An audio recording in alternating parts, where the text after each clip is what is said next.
भारत के पड़ोसी मुल्क नेपाल में हिंसा, आगजनी, मौत और जेनजी के भयंकर तांडव के बाद प्रधानमंत्री पद से इस्तीफा देकर गायब हुए केपी शर्मा ओली कहां हैं? ये सवाल है जो हर नेपाली पूछ रहा है। गुस्साए प्रदर्शनकारी उनके घर और संसद को पहले ही आग के हवाले कर चुके हैं। नेपाल में अभी भी बवाल थमा नहीं। इस बीच ओली का पहला रिएक्शन भी आ गया है, जिसमें उन्होंने अपने इस्तीफे का कारण भारत को बताकर सनसनी मचा दी। साथ ही ओली ने अपनी लोकेशन भी शेयर की और नेपाल के जेनजी से अपील भी।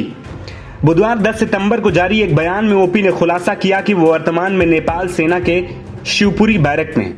ओली ने सत्ता छोड़ने के बाद भी भारत विरोधी बयानबाजी नहीं छोड़ी और इस बार तो उन्होंने अपने पद से हटाए जाने के लिए भारत को जिम्मेदार बता दिया। ओली ने कहा कि उन्होंने सत्ता इसलिए खो दी क्योंकि उन्होंने अयोध्या में भगवान राम के जन्म का विरोध किया था। खबरों की माने तो पूरे बवाल के बाद ओली ने अपना इस्तीफा देश के राष्ट्रपति रामचंद्र पैडोल को सौंपा था, जिसे उन्होंने स्वीकार भी कर लिया और कथित तौर पर उन्हें तब तक कार्यवाहक सरकार का नेतृत्व करने का काम भी सौंपा। इस बीच एक खबर आई कि उन्होंने तख्ता पलट के बाद पहली बार ओपन लेटर जेनजी को संबोधित किया। रिपोर्ट के हवाले से कहा गया कि इस इमोशनल लेटर में उन्होंने कथित तौर पर अपनी लोकेशन का भी जिक्र किया।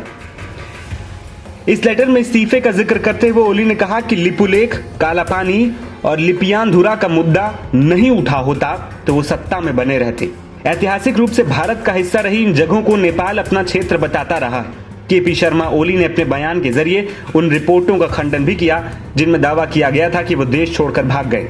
ओली ने कहा कि वो काठमांडू के उत्तर में स्थित शिवपुरी में हैं। अपने पत्र में ओली ने खुद को स्वभाव से जिद्दी बताया और कहा कि अगर जिद्दी वो ना होते तो बहुत पहले हार चुके होते। उन्होंने कहा, इसी जिद के साथ मैंने यहाँ काम करने वाली सोशल मीडिया कंपनियों से हमारे नियमों का पालन करने और स्थानीय स्तर पर रजिस्ट्रेशन कराने की मांग की थी। मैंने जोर देकर कहा था कि लिपुलेख, कालापानी और लिपियाधुरा नेपाल के हैं। मैंने ये भी कहा था कि भगवान श्री राम का जन्म नेपाल में हुआ था, भारत में नहीं, जैसा कि शास्त्रों में कहा गया। ओली ने आगे कहा कि अगर मैंने इन बातों पर समझौता कर लिया होता तो मैं कई आसान रास्ते चुन सकता था और कई लाभ प्राप्त कर सकता था। नेपाल का नक्शा संयुक्त राष्ट्र को ना भेजा गया होता या अगर मैंने दूसरों को अपने लिए फैसले लेने दिए होते तो मेरा जीवन बहुत अलग होता, लेकिन इसके बजाय मैंने अपना सब कुछ राज्य को सौंप दिया। ओली ने कहा कि उनके लिए पद और प्रतिष्ठा कभी मायने नहीं रखती। आपको बता दें कि केपी ओली शर्मा ने मंगलवार को जेनजी के हिंसक विरोध प्रदर्शन के बाद इस्तीफा दे दिया था।